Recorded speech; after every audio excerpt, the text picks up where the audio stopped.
Chapter 3. All happy companies are different. The business version of our contrarian question is, what valuable companies is nobody building?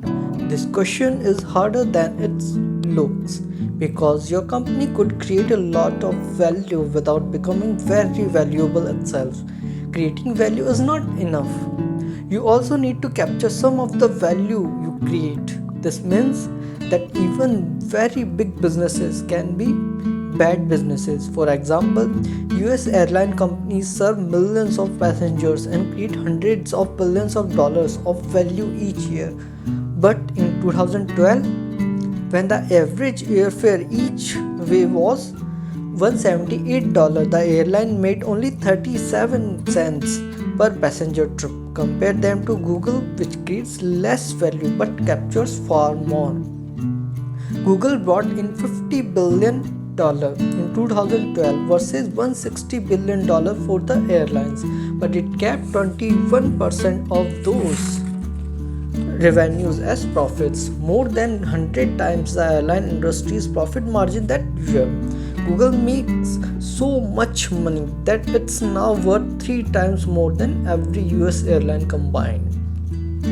The airlines compete with each other, but Google stands alone. Economists use two simplified models to explain the difference: perfect competition and monopoly. Perfect competition is considered both the ideal and the default state in economics. 101 so-called perfectly competitive markets achieve equilibrium when producer supply meets consumer demand. Every film in a competitive market is undifferentiated and sells the same homogeneous product. Since no film has any market power, they must all sell at whatever price the market determines. If there is money to be made, new films will enter the market, increase supply, drive prices down, and thereby eliminate the profits that attract them in the first place. If too many films enter the market, they will suffer losses.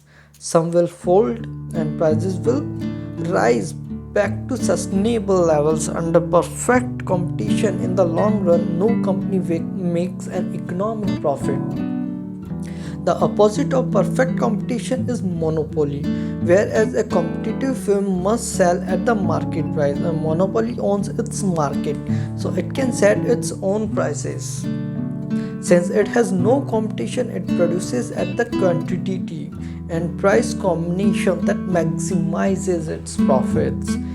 To an economist, every monopoly looks the same, whether it deviously eliminates rivals, secures a license from the state, or innovates its way to the top. In this book, we are not interested in illegal bullies or government favorites.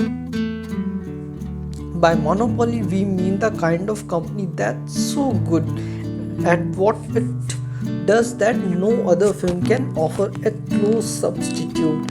Google is a good example of a company that went from 0 to 1. It hasn't competed in search since the early 2000s, when it definitively distanced itself from Microsoft and Yahoo. Americans mythologize competition and credit it with saving us from socialist breadlines. Actually, capitalism and competition are opposites. Capitalism is premised on the accumulation of capital, but under perfect competition, all profits can compete away.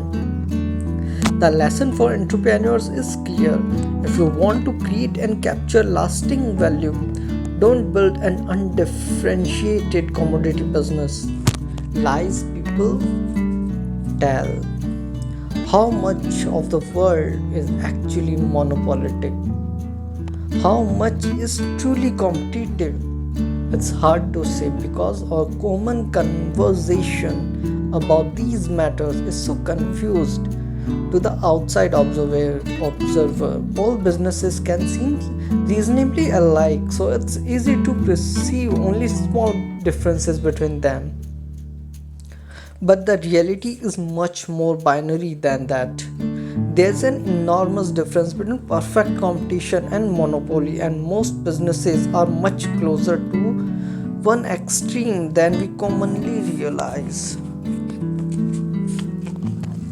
reality differences are deep.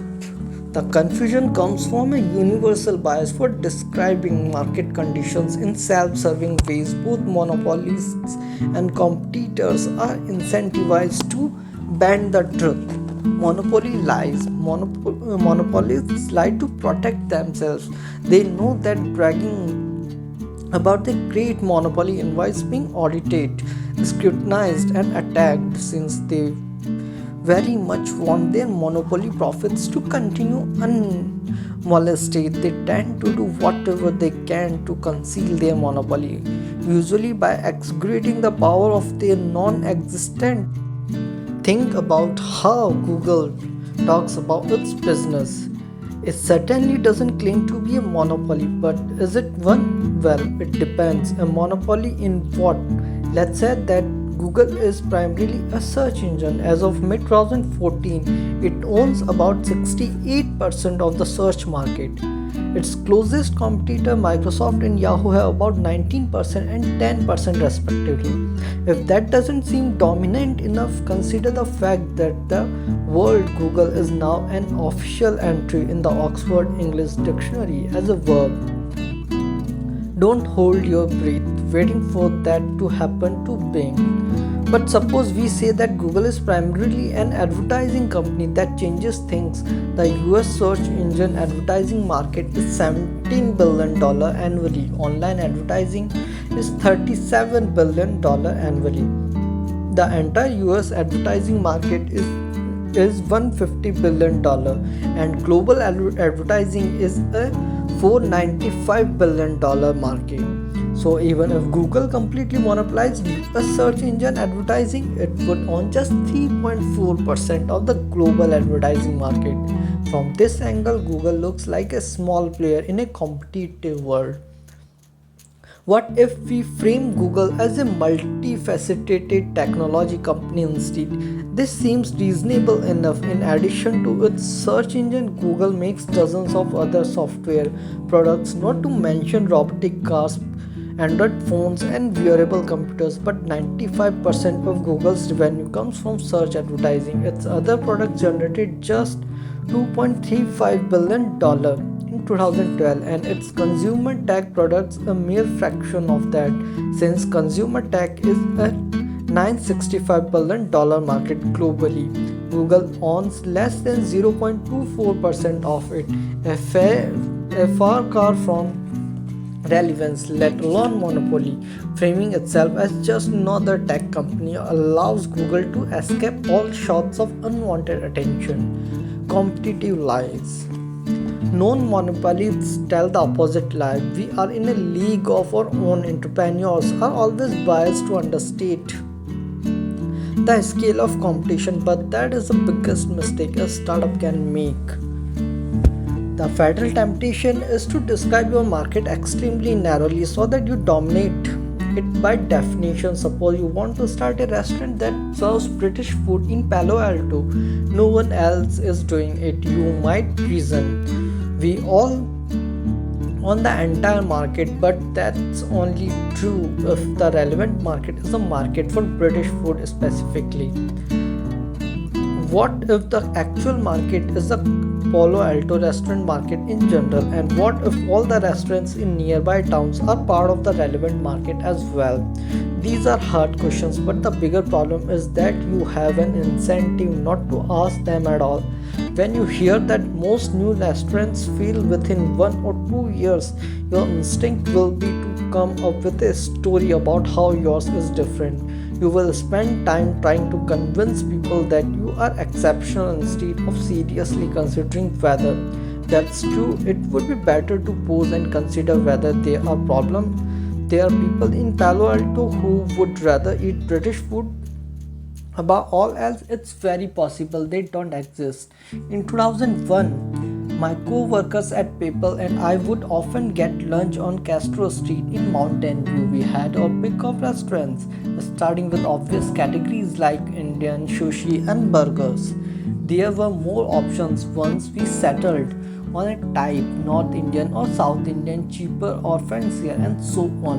In contrast to the competitive local restaurant market, PayPal was at the time the only email-based payments company in the world. We employed fewer people than the restaurants on Castro Street did, but our business was much more valuable than all of those restaurants combined. Starting a new South Indian restaurant is a really hard way to make money if you lose sight of competitive reality and focus on trivial differentiating factors. Maybe you think your naan is superior because of your great grandmother's recipe.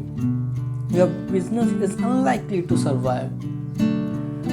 Creative industries work this way too. No screenwriter wants to admit that her new movie script simply rehearses what has already been done before. Rather, the pitch is this film will combine various exciting elements in entirely new ways. It could even be true. Suppose her idea is to have ZZ Star in a cross between hackers and Zeus. Rap Star joins a light group of hackers to catch the shark that killed his friend. That has definitely never been done before, but like the lack of British restaurant in Palo Alto, maybe that's a good thing. Non-monopolists aggregate their distinction by defining their market as an intersection of various smaller markets. British food, Union restaurant, Union Palo Alto, rap star, Union hackers, Union sharks. Monopolists, by contrast, discuss their monopoly by framing their market as a union of several large markets.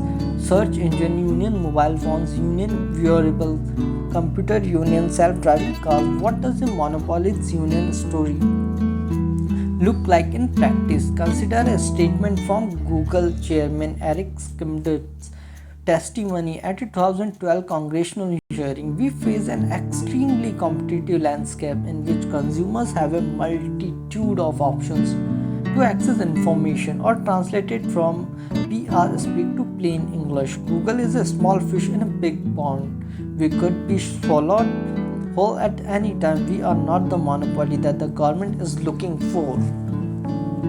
Ruthless people. The people with a competitive business goes beyond lack of profits. Imagine you are running one of those restaurants in Mountain View. You are not that different from dozens of your competitors, so you have got the fight hard to survive. If you offer affordable food with low margins, you can probably pay employees only minimum wages, and you will need to squeeze out every efficiency. That's why small restaurants put grandma to work at the register and make the kids wash dishes in the back. Restaurants aren't much better even at the very highest rungs, where reviews and ratings like Michelin star system enforce a culture of intense competition that can drive chefs crazy. French chef and winner of 3 Michelin stars Bernard Lucieu was quoted as saying, "If I lose a star, I will commit suicide." Michelin maintained his rating, but Lucieu killed himself anyway in 2003 when a competing French dining guide downgraded his restaurant. The competitive ecosystem pushes people toward ruthlessness or death. A monopoly like Google is different. It doesn't have to worry about competing with anyone. It has wider latitude to care about its worker, its products, and its impact on the wider world.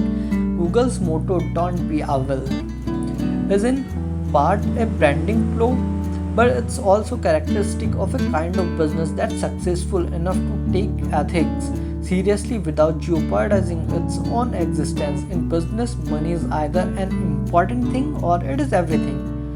Monopolists can afford to think about things other than making money. Non-monopolists can't. In perfect competition, a business is so focused on today's margins that it can't be possibly planned for a long-term future. Only one thing can allow a business to transcend the daily brute struggle for survival: monopoly profits, monopoly capitalism. So a monopoly is good for everyone on the inside, but what about everyone on the outside? Do outsized profits come at the expense of the rest of society? Actually, yes. Profits come out of customers' wallets, and monopolies deserve their bad reputation, but only in a world where nothing changes. In a static world, a monopolist is just a rent collector. If you corner the market for something, you can jack up the price. Others will have no choice but to buy from you. Think of the famous board game. Deals are suffered around from player to player, but the board never changes. There's no way to win by inventing a better kind of real estate development. The relative values of the properties are fixed for all time, so all you can do is try to buy them up. But the world we live in is dynamic. It's possible to invent new and better things. Creative monopolies give customers more choices by adding entirely new categories of abundance to the world. Creative monopolies aren't just good for the rest of society, they are powerful engines for making it better. Even the government knows this. That's why one of its departments work hard to create monopolies by granting patents to new inventions, even though another part hunts them down. By prosecuting antitrust cases, it's possible to question whether anyone should really be awarded a legally enforceable monopoly simply for having been the first to think of something like a mobile software design. But it's clear that something like Apple's monopoly profits from designing, producing, and marketing the iPhone were the reward for creating greater abundance, not artificial scarcity. Customers were happy to finally have the choice of paying high prices to get a smartphone that actually works. That dynamism of new monopolies itself explains why old monopolies don't strangle innovation. With Apple's iOS at the forefront, the rise of mobile computing has dramatically reduced Microsoft's decades-long operating system dominance. Before that, IBM's hardware monopoly of the 60s and 70s was overtaken by Microsoft's software monopoly. AT&T had a monopoly on telephone service for most of the 20th century. But now anyone can get a cheap cell phone plan from any number of providers. If the tendency of monopoly businesses were to hold back progress, they would be dangerous, and we do be right to oppose them. But the history of progress is a history of better monopoly businesses replacing incumbents. Monopolies drive progress because the promise of years or even decades of monopoly profits provides a powerful incentive to innovate. Then monopolies can keep innovating because profits enable them to make the long-term plans and to finance the ambitious research projects that firms locked in competition can't dream of. So why are economists obsessed with competition as an ideal state? It's a relic of history. Economists copied their mathematics from the work of 19th century physicists. They see individuals and businesses as interchangeable atoms, not as unique creators. Their theories describe an equilibrium, a state of perfect competition, because that's what's easy to model, not because it represents the best of businesses, but it's worth recalling that the long-run equilibrium predicted by 19th century physics was a state in which all energy is evenly distributed and everything comes to rest, all known as the heat death of the universe. Whatever your views on thermodynamics, it's powerful metaphor. In business, equilibrium means stasis. Stasis means death. If your industry is in a competitive equilibrium, the death of your business won't matter to the world. Some other undifferentiated competitors will always be ready to take your place. Perfect equilibrium may describe the void that is most of the universe. It may even characterize many businesses, but every time creation takes place far from equilibrium in the real world outside economic theory, every business is successful exactly to the extent that it does something others cannot. Monopoly is therefore not a pathology or an exception. Monopoly is the condition of every successful business. Tolstoy opens Anna Karenina by observing all happy families are alike. Each unhappy family is unhappy in its own way. Businesses is the opposite. All happy companies are different. Each one earns a monopoly by solving a unique problem. All failed companies are the same. They failed to escape competition.